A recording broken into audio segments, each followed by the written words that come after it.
तो नोएडा ले चलते हैं, जहां सेमिकॉन इंडिया का उद्घाटन हो रहा है। प्रधानमंत्री नरेंद्र मोदी की मौजूदगी है और सीएम योगी आदित्यनाथ संबोधन कर रहे हैं।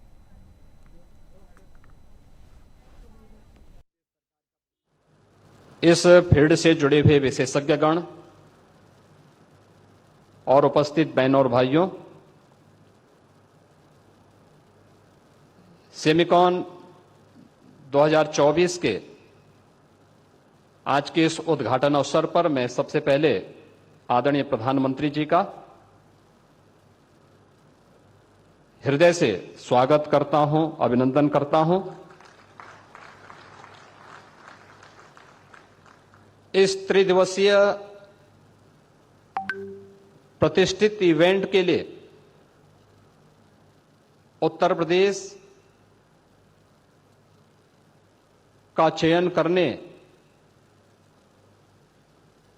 और इस इंडस्ट्री से जुड़े हुए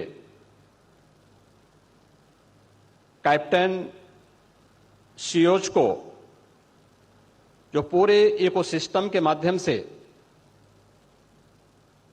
इस पूरी इंडस्ट्री को एक नई गति देकर के भारत को एक ग्लोबल लीडर के रूप में स्थापित करने के आदरणीय प्रधानमंत्री जी के विजन को जमीनी धरातल पर उतारने के लिए आयोजित होने वाले इस समारोह के प्रति उनके प्रति हृदय से आभार भी व्यक्त करता हूं।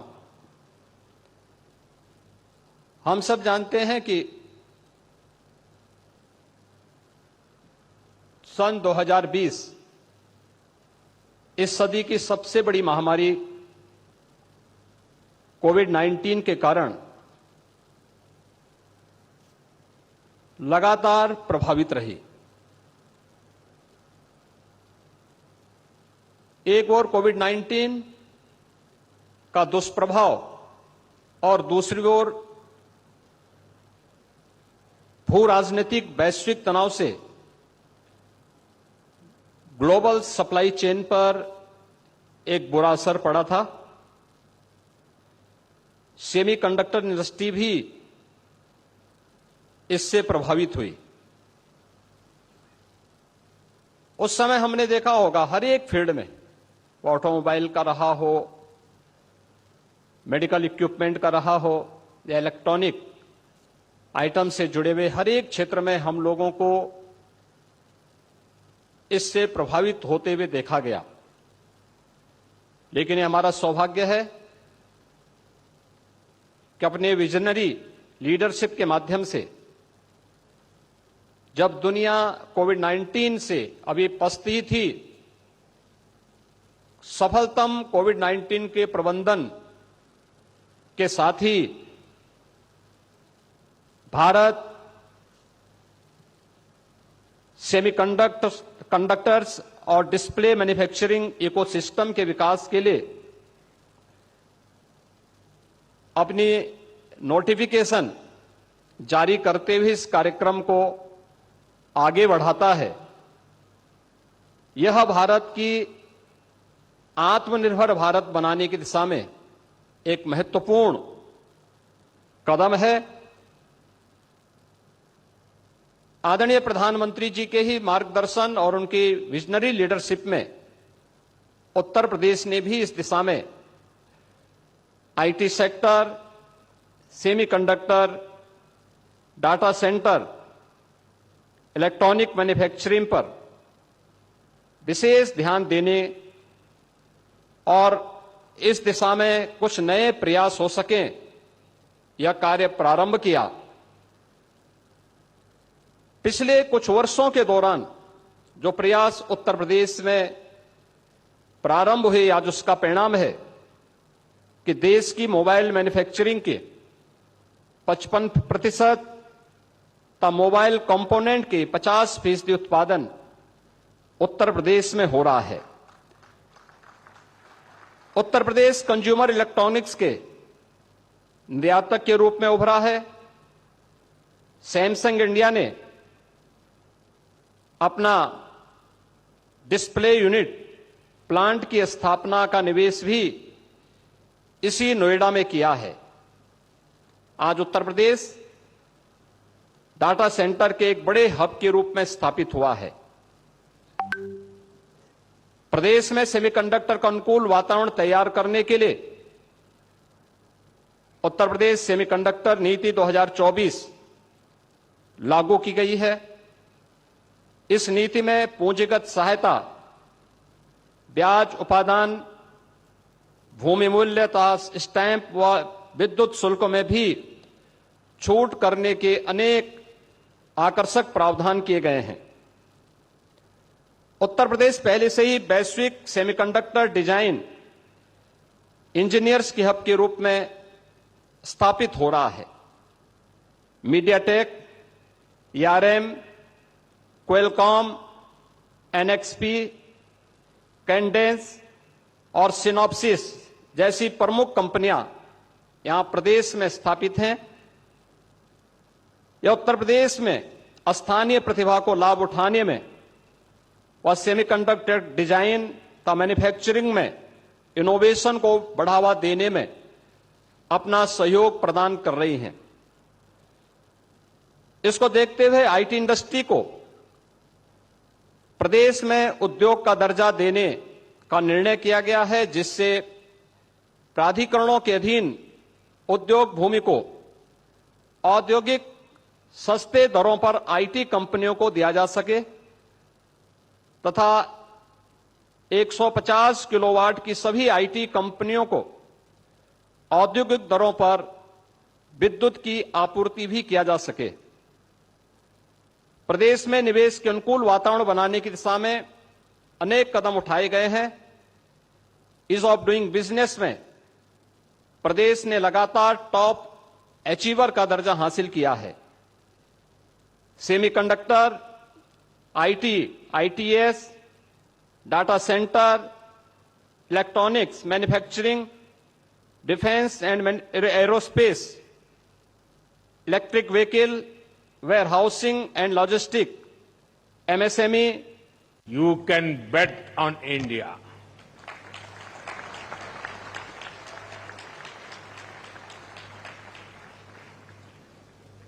फ्रेंड्स, सेमीकंडक्टर की दुनिया से जुड़े आप लोगों का नाता डायोड से जरूर पड़ता है और आप जानते ही हैं डायोड में एनर्जी सिर्फ एक डायरेक्शन में ही जाती है, लेकिन भारत की सेमीकंडक्टर इंडस्ट्री में स्पेशल डायोड्स लगे हुए हैं।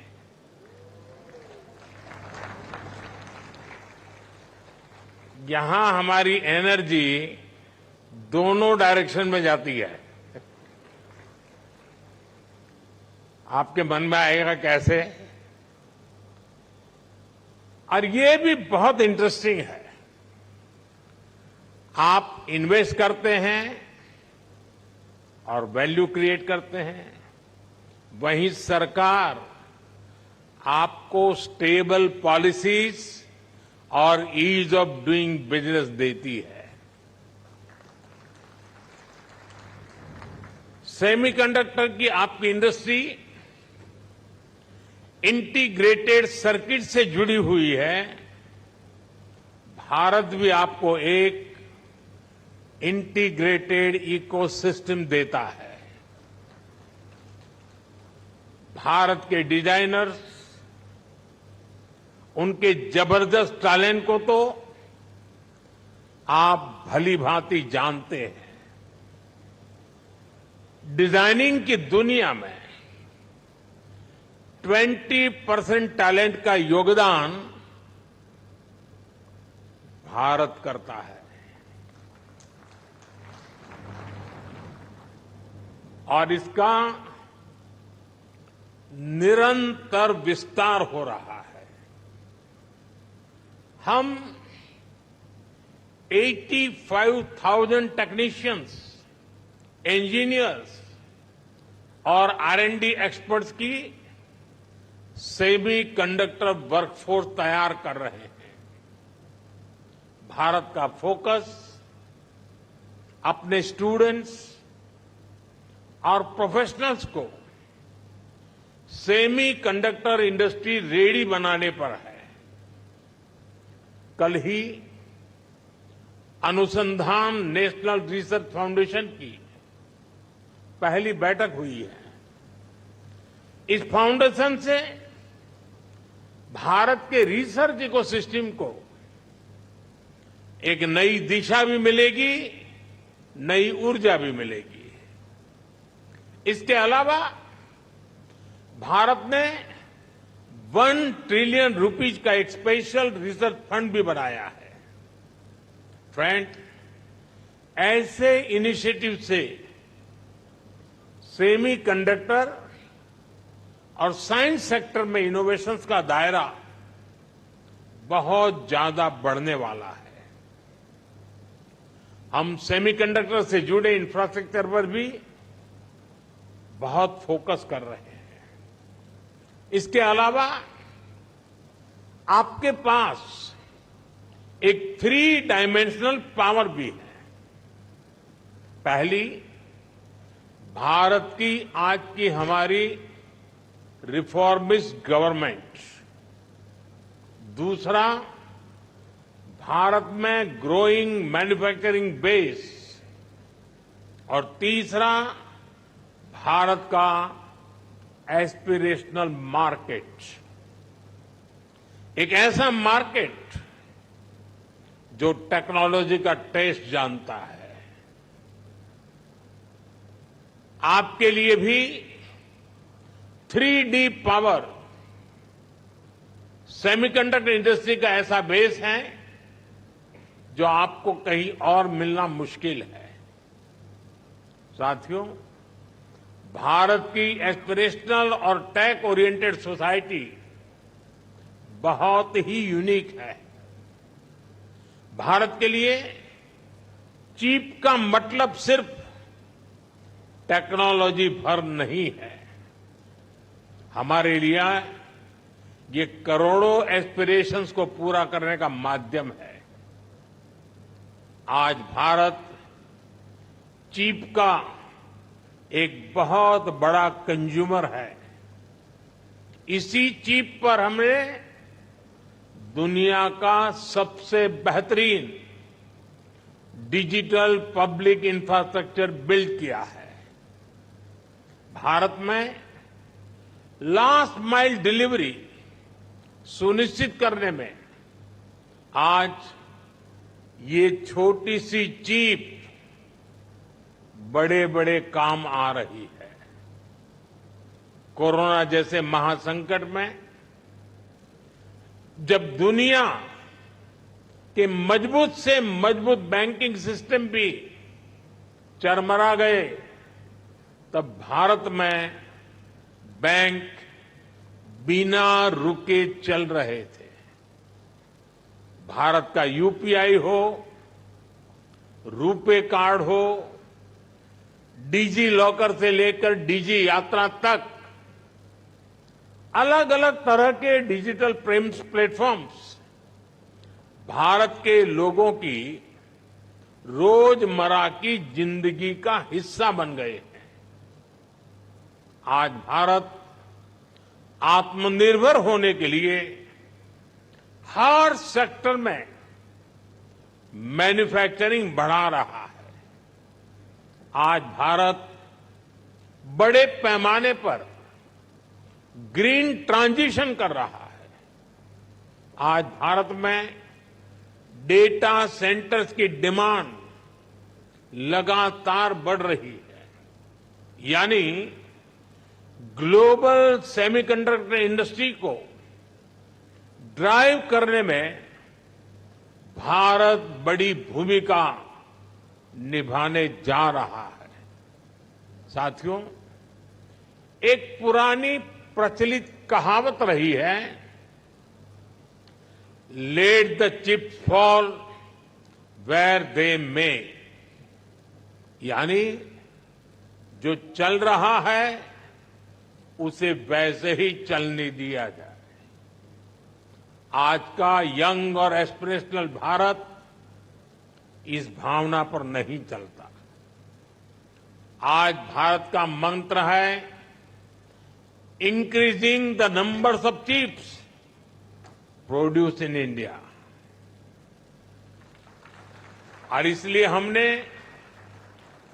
सेमीकंडक्टर मैन्युफैक्चरिंग को आगे बढ़ाने के लिए बहुत सारे कदम उठाए हैं। भारत में सेमीकंडक्टर मैन्युफैक्चरिंग फैसिलिटी लगाने के लिए 50% सपोर्ट भारत सरकार दे रही है। इसमें राज्य सरकारें भी अपने स्तर पर और मदद कर रही है। भारत की नीतियों के कारण ही बहुत कम समय में 1.5 ट्रिलियन रुपीज से ज्यादा के इन्वेस्टमेंट्स इस क्षेत्र में भारत में हो चुके हैं। और आज कई प्रोजेक्ट्स पाइपलाइन में है। सेमिकॉन इंडिया प्रोग्राम भी एक अद्भुत योजना है। इसके तहत front end fabs, display fabs, semiconductor packaging, compound semiconductors, sensors और डिस्प्ले मैन्युफैक्चरिंग के लिए फाइनेंशियल सपोर्ट दिया जा रहा है। यानी भारत में 360 डिग्री अप्रोच के साथ काम हो रहा है। हमारी सरकार भारत में पूरे सेमीकंडक्टर सप्लाई चेन इकोसिस्टम को आगे बढ़ा रही है। मैंने इस साल लाल किले से कहा है, हमारा सपना है कि दुनिया की हर डिवाइस में इंडियन मेड चिप हो।